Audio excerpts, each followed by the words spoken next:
کہ اگر آپ ہمارے ساتھ نہیں بیٹھ رہے تو اور آپ خواب دیکھ رہے ہیں صدر ایوان صدر میں آنے کا، چیئرمین سینٹ کا، اسپیکر کا، تو پھر آپ بھی یہ بھول جائیں۔ دوسری طرف پی ٹی آئی نے بھی کہہ دیا کہ ایسی حکومت ہم نے نہیں بنانی۔ اس ساری سچویشن میں بند گلی میں کون ہے؟ بند گلی میں ہے ملک، بند گلی میں ہے اسٹیبلشمنٹ کہ اب کرے تو کرے کیا؟ وائٹ ہاؤس کا پریشر، پھر جناب پوری دنیا کے اندر احتجاج، پوری دنیا کے میڈیا پہ تھو تھو ہو رہی ہے، اور ایون جو ہے وہ مینڈیٹ تھیو، الیکشن تھیو لکھ دیا الجزیرہ نے، تو وہاں سے ایک الگ اسٹیبلشمنٹ پہ پریشر جو ہے ملک کے اندر جی ڈی اے سے لے کر تمام چھوٹی بڑے احتجاج ہو رہے ہیں، اور ابھی احتجاج کے حوالے سے مزید جو ہے وہ آپ کہہ رہے ہیں کہ اتحاد بن رہے ہیں۔ اچھا پیپلز پارٹی کیا کر رہی ہے؟ پیپلز پارٹی ایک تو دیکھیں نا، حافظ حمداللہ صاحب نے کہہ دیا، میں نے آپ کو پہلے بتایا بھی کہ پیپلز پارٹی کی قیادت نون لیگ کے خلاف رات کی تاریکی میں عمران خان سے جیل میں ملاقات کے لیے منتیں کرتی رہی۔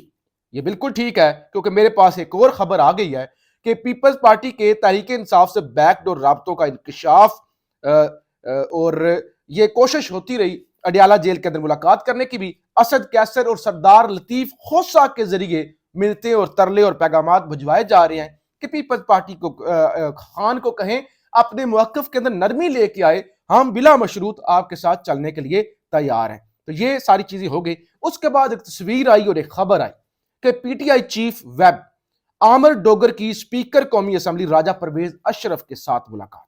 تو یہ ملاقات بھی ہوگی، تو یعنی اب پیپلز پارٹی آ گئی ہے کھل کے میدان میں کہ چلو دفع کرو نون لیگ کو، ان کو جھنڈی کراؤ، پہلے بھی ہم ان کے ساتھ نہیں چلنا چاہتے تھے، تو لہٰذا پی ٹی آئی خان صاحب کسی طرح سے مان جائیں، ترلا مانے، ہماری منت مانے، جیسے بھی مانے، ہمارے ساتھ بیٹھیں، نواز شریف کے ساتھ ہم نہیں چلنا چاہتے اور آپ ہمیں اپنے ساتھ چلائیں۔ تو اب کوششیں پیپلز پارٹی نے تیز کر دی ہیں کہ خان کو راضی کیا جائے کسی بھی طرح سے، اور جناب جو ہے نا حکومت بنائی جائے، کیونکہ نواز شریف نے تو ہاتھ کھڑے کر دیے ہیں۔ آپ پتہ نہیں انہوں نے اسٹیبلشمنٹ کو بلیک میل کرنے کے لیے کیے ہیں، پیپلز پارٹی کو پیغام دینے کے لیے کیے ہیں، یا سب سے بڑا اس میں فیکٹر یہ ہو سکتا ہے اپنا ہی بھائی شہباز شریف جس نے بہت بڑا دھوکہ کیا۔ چودھری پرویز نے نکل کیا کہا چودھری شجاعت کو، او چودھری شجاعت تم اس شہباز شریف کے ساتھ بیٹھے ہوئے ہو جس نے اپنے بھائی کو نہیں بخشا، جو اتنا ظالم ہے۔ تو لہٰذا اب صورتحال بڑی انٹرسٹنگ ہو گئی ہے، اور آج مولانا نے زرداری کے خلاف بھی بات کی۔ انہوں نے کہا جتنا میں آصف زرداری کو جانتا ہوں نا، میرا بڑا تعلق ہے ان کے ساتھ، اتنا کوئی نہیں جانتا جتنا میں جانتا ہوں۔ زرداری مفاہمت کا بادشاہ نہیں ہے۔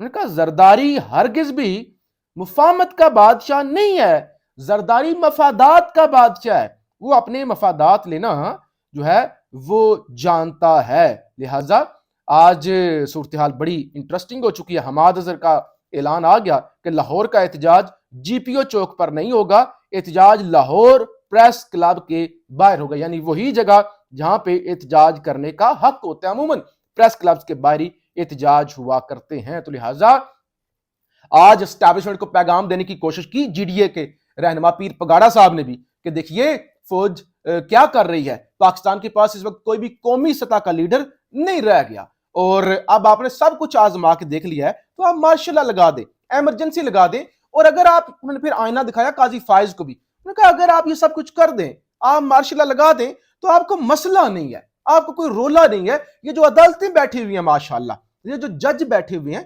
یہ اس کو لیگل ڈکلیئر کر دیں گے، وہ جناب اس پر مور لگا دیں گے۔ لہٰذا آپ بڑے کمفرٹیبل ہو کے مارشل لا لگا دیں، ایمرجنسی لگا دیں۔ اس وقت آپ نے باقی تو سارے ہی طریقے آزما لیے ہیں۔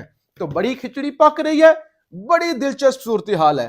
پاکستان کو نواز دو، شیر پہ ٹھپا لگاؤ، پاکستان کو نواز دو۔ پھر پیپلز پارٹی والے چنو نئی سوچ کو، دن رات چنو نئی سوچ کو، پاکستان کو نواز دو، 50 سیٹوں پہ وکٹری سپیچ کر دو، اور اب حکومت ایک خان کے پیچھے پیچھے ایک جماعت، خان کی ترلے، خان کی منتیں، خان کے پیچھے پیچھے پیچھے پیچھے، کبھی جیل میں، کبھی ادھر کبھی ادھر کبھی ادھر، اور دوسرے کہہ رہے ہیں کہ پاپا پاپا ہم حکومت نہیں بنائیں گے، ہم نے حکومت نہیں لینی۔ تو لہٰذا طاقتور حلقوں کو سوچنا چاہیے کہ اب صلح کر لیں خان کے ساتھ، ایسے ملک نہیں چلنا، اپنی ایگو اور انا کو چھوڑ دیں۔